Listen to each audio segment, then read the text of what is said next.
Fierce fighting continues in Syria almost 1 year after the first protests. Is it time for an international coalition led by the United States to intervene? You're watching Inside Story Americas from Washington.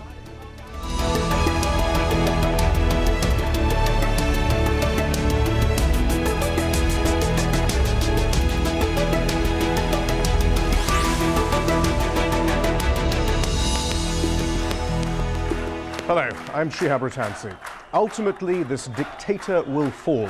The assessment of the US president of the crisis and fighting in Syria almost a year after protests began. He says it's a matter of time before President Bashar al-Assad steps down. The United Nations estimates more than 7,500 Syrians have been killed. The government says at least 2,000 members of the security forces have died. Barack Obama, though, has repeatedly warned against unilateral US military intervention. His Republican rival in 2008, Senator John McCain, though, has led the calls for US action. Speaking to Al Jazeera, he demanded an international effort involving NATO and the Arab League to protect Syrian cities and towns, citing the examples of the wars in Bosnia and Kosovo. He wants airstrikes against Assad's tanks and artillery and arms and sanctuary for rebels. McCain also alluded to a broader aim. He said such action would be a blow to Iran if he said Syria was no longer part of Tehran's orbit. McCain has warned it would be a strategic and moral defeat for the US if Assad clings to power. Kofi Annan, the UN Arab League peace envoy, says he is optimistic after talks with President Assad and opposition figures. International disagreements, though, have so far paralyzed action, with Russia and China opposing calls for Assad to go. This is what John McCain had to say.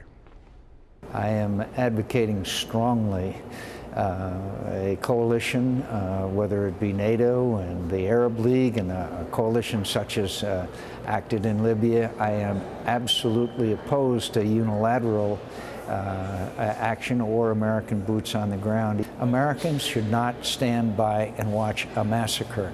And I'm happy to tell you that it's apparent to me that American public opinion, watching this slaughter going on, is more and more favorably inclined to a multilateral, multinational effort to stop the slaughter.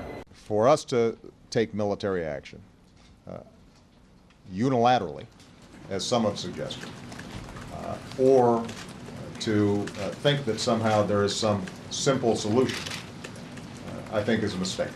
It is my belief that ultimately this dictator will fall as dictators in the past have fallen.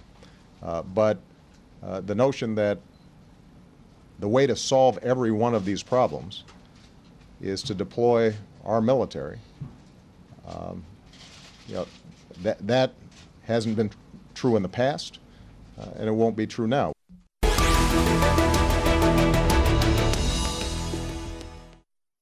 Well, to discuss the debate in Washington over whether the US should lead an intervention in Syria, I'm joined from New York by Jonathan Tepperman from Foreign Affairs magazine.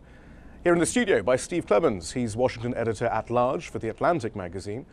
And we're also joined by Karam Nachar, a Syrian activist and who says that he's in close contact with the Syrian rebels.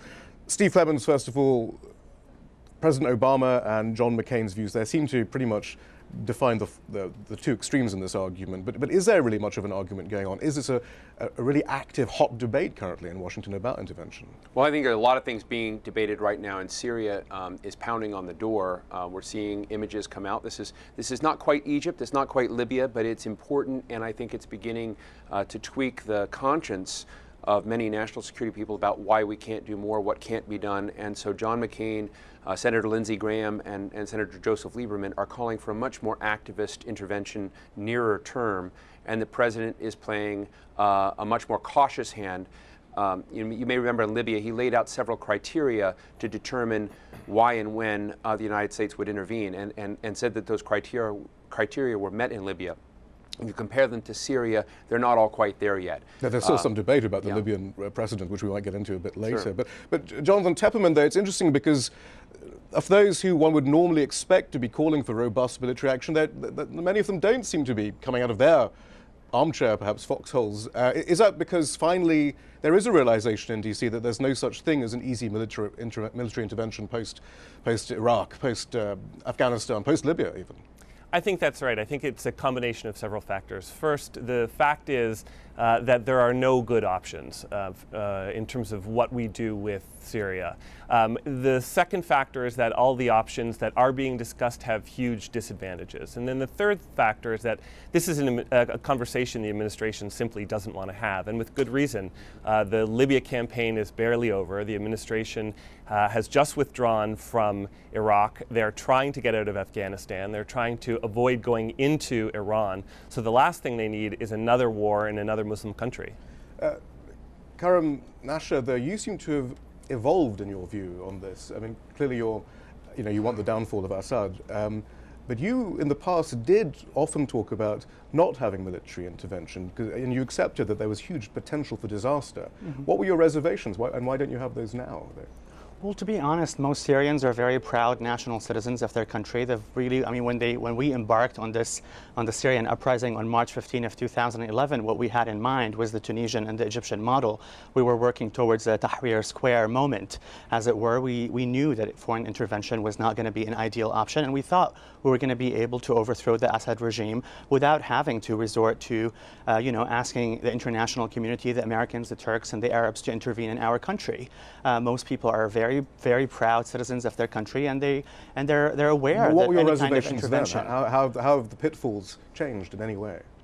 Well, we've been pushed as a result of the complete lack of symmetry of power between the state and the society. I mean, for all the talk about fighting and the war within and the civil war, until now, basically, we're talking about a repressive regime killing its own citizens.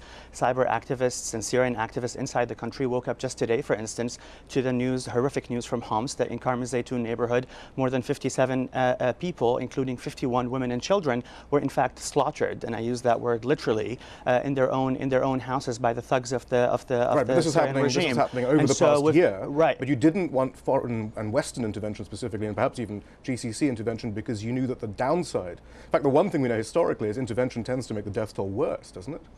No, I don't think there's a consensus over that among Syrian activists. I think in the first couple of months, most of the people protesting thought that ultimately the two big cities, Damascus and Aleppo, were going to see huge demonstrations there, and that ultimately the senior members of the military establishment in the country were going to replicate the Tunisian and Egyptian model, turn their backs on the Assad family, and basically ask the family to leave or step down. But as a result of the military establishment not doing that, and because we're now all convinced that even if we were to have huge demonstrations in Damascus, the regime will not basically fall short of basically opening firing at them.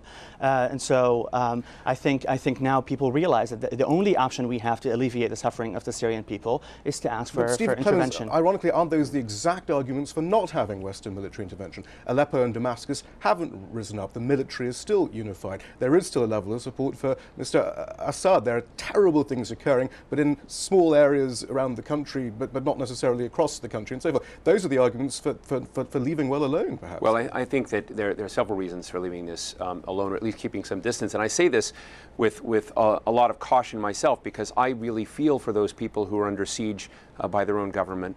It's just when it comes to the question of applying military force from the United States, what are the repercussions from that? Can you achieve the objectives you set out to do, or do you end up undermining the very objectives you're trying to put in place? Well, the objectives in this case with Karam's, and I understand, is to restore some sort of justice and to save people in a humanitarian side. When you deploy American military force in a state that is closely allied with Iran, you're talking about a geostrategic challenge that I think is far more complex than what we saw in Libya, and I had concerns about the Libyan intervention to begin with. And I also have concerns that you set into play something that I worry about globally, which is, do you set into play an appetite among those inside regimes that are thuggish and holding them down to reach outside externally for intervention?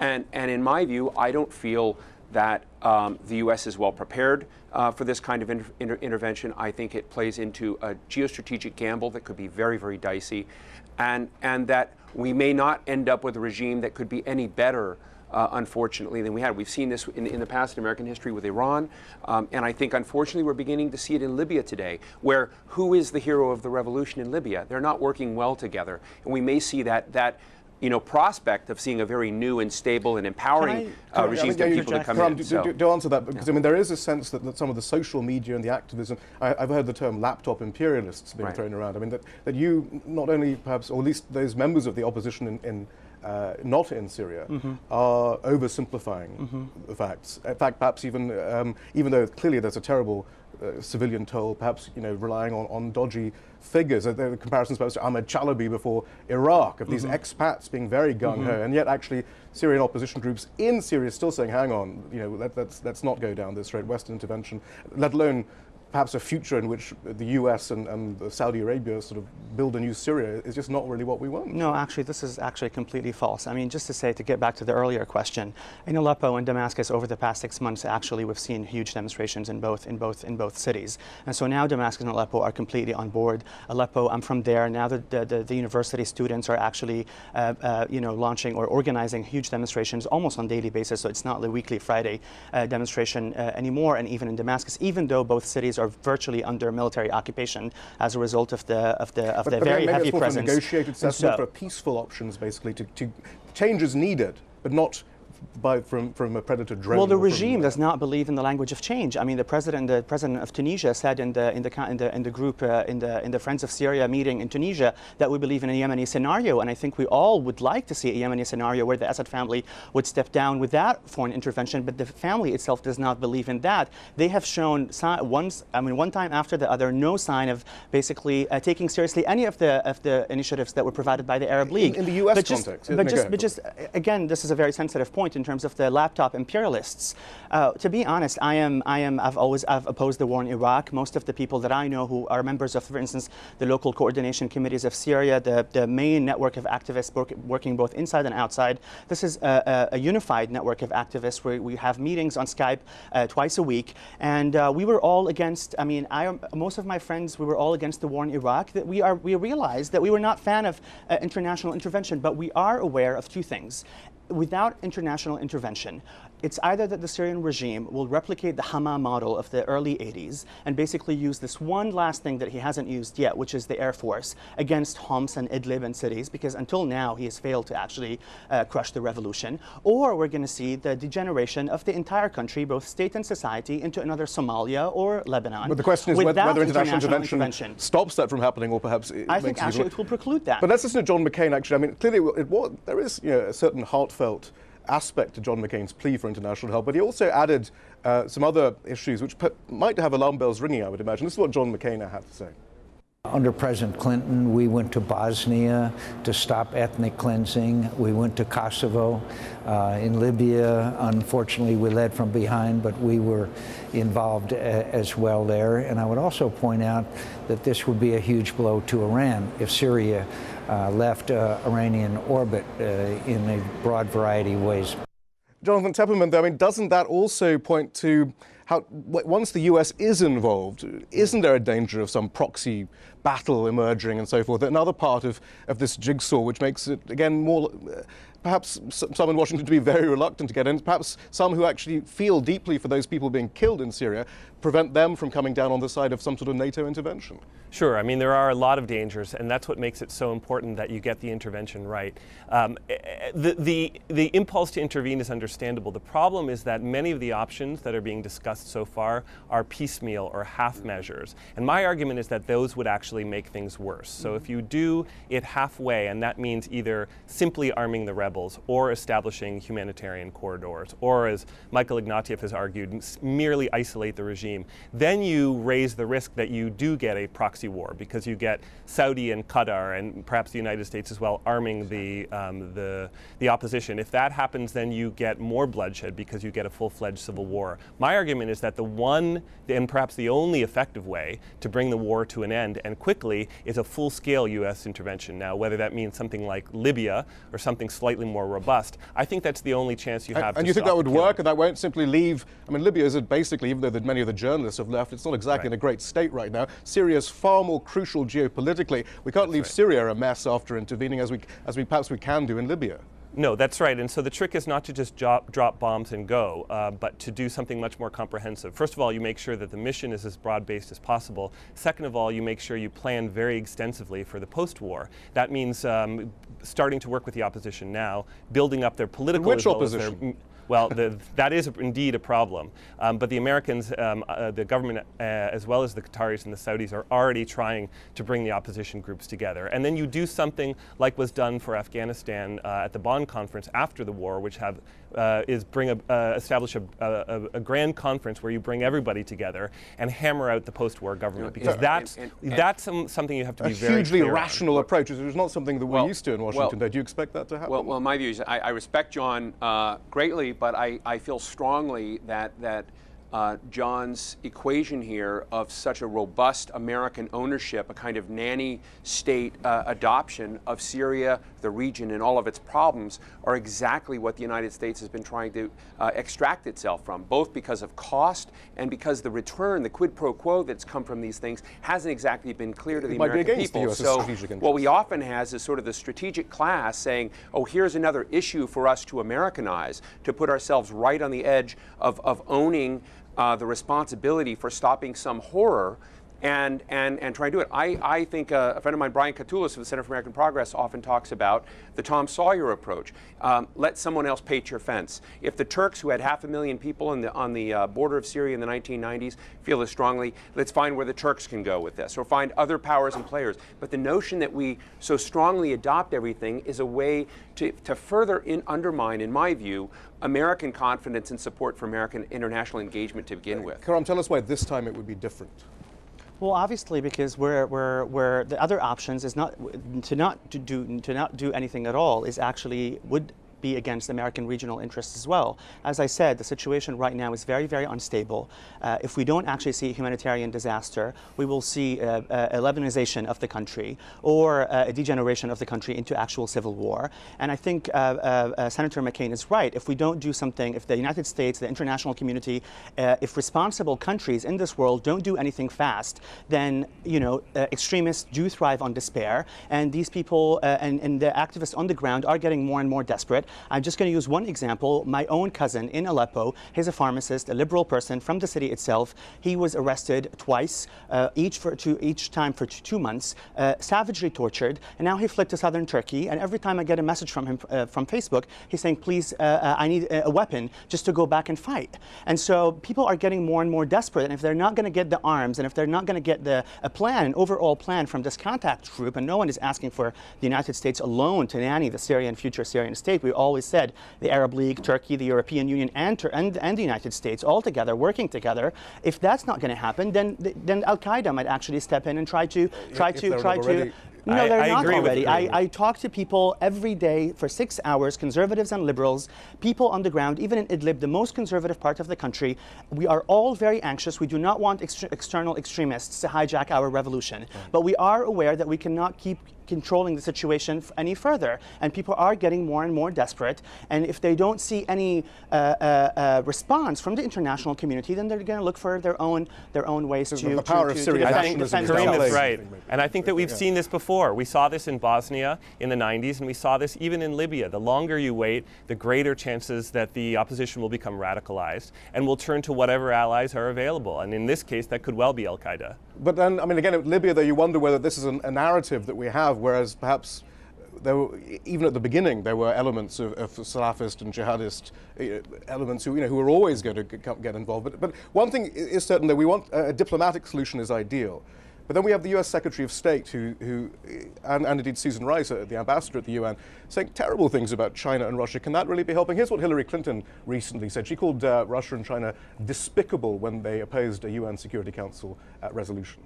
We need to change the attitude of the Russian and Chinese governments. They must understand they are setting themselves against the aspirations not only of the Syrian people, but of the entire Arab Spring, the Arab awakening. They are basically saying to Tunisians, to Libyans, to others throughout the region, well, we don't agree that you have a right to have elections, to choose your leaders.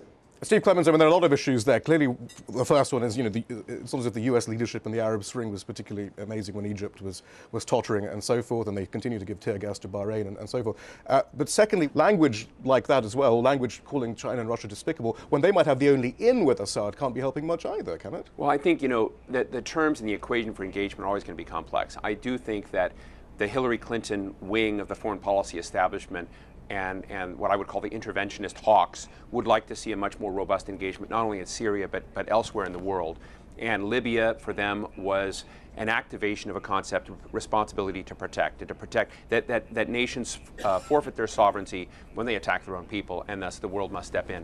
And the fact is, geography matters, alliances matter, and the equation of power in the UN matters. And in the case of Libya, we were able to get a UN resolution. And of course, Obama demanded that the pieces fall into place, that internationally approved and sanctioned the case in Libya. But partly based on Susan Rice's testimony that proved not to be true half the time, actually, before Libya and so forth. I mean, this R2P, well, that's why there's so much Russia and suspicion China knew what was going on. Well, I mean, I do think, look, I've always been on the cautious side, worrying about the blowback that comes from a heavy American footprint in these things, and worrying about the slippery slope, not just a no-fly zone, but to all that means as you engage in line of what John Tepperman just laid out, a much bigger adoption of all the problems from beginning to end in these processes. I think that what the administration is divided itself about is that you've got folks that want to demonize Russia and China. In my views, Russia and China are raising the price for their cooperation. And they look at this as a geostrategic question, not just a question of who's being killed in the streets. As is the Gulf Cooperation Council. Everyone is. So why not be clever about that then? And I think that is what we're seeing play out. And until we're willing to centralize Syria as a major arena of geostrategic concern, and candidly, we're not doing that at the moment. Otherwise, this would be an easier decision. This involves Iran, and it involves a very, very unstable global framework. It's what you've said about Afghanistan and various other conflicts for years. But Jonathan Tepperman, as we talk about the difficulties of a diplomatic solution, one thing actually, is the US already helping militarily the rebels in Syria, as far as we know? There was a WikiLeaks thing from Stratfor which suggested that might be happening. Special forces on the ground, although no one's never sure how far to trust Stratfor. But what is happening? For all we know, is there covert action already underway in helping the rebels? Before I answer that question, I want to address the last one. We're running out of time, so quick. Yeah. Okay. I think it's unfair to lay the failure to get Russia and China on board at the footstep of Clinton and Rice, who have made impolitic comments, but I think that they could have praised China and Russia to the hilt and it wouldn't have made any difference, because both of those countries have decided this is where the Arab Spring stops. We're not talking about extremes, we're talking about clever diplomacy and addressing their concerns while trying to get the conflict resolved. It doesn't have to be an extreme. No, certainly. But my point is, I think that China and Russia were resolved before the conversation began. And I don't think that anything the United States could have said, publicly or privately, would have made much difference. I think the Arab League diplomacy, the full court press that the Arab League is putting now on Russia and next on China, could actually make a difference where the United States won't. But I don't think, by the way, that a Security Council resolution is the only way to go. There are other options, including a General Assembly resolution under the United I really want Karam to have a last word here, but very quickly, do you think the US is already arming the rebels? I don't think they are, but I wouldn't be surprised if... I don't think we're doing so directly. Indirectly, I think we're providing non-U.S. weapons and support. Well, it's a basic, well, that's a very nuanced answer. Well, we've only got, literally, we'll explore that in greater detail in another show, perhaps. Karam, then, do you think a diplomatic solution is still possible, perhaps by engaging Russia and China a bit more diplomatically, frankly? Well, engaging Russia and China, I think it's run its course. I don't think they're going to change their position anytime soon. I think one way to actually make a diplomatic solution work is if we go to Damascus, Kofi Annan and the Americans and the Europeans who talk to Assad, they use not just a carrot but also a stick. And so basically, if they possibly increase pressure on Assad and make it clear that all the options are now open, then perhaps we might see. It's the same. It's all options on the table rhetoric, which we often see with Iran. There is an argument that simply then backs everyone into the corner, eventually towards military. But it's also true that since Secretary Panetta said that all the options are open in front of the Senate just last week, we've seen the biggest wave of senior defections from the Syrian army. The members of the Alawite current military establishment in Syria are terrified not of a policy of retribution in a post-Assad Syria, but they are still terrified of Assad himself and of the Assad family. And so if they realize that Assad's days are numbered because Americans and Europeans are actually backing up the revolution, then perhaps an intervention itself will not materialize because they will actually do the coup that everyone is waiting for, and so the situation will be solved without any more blood.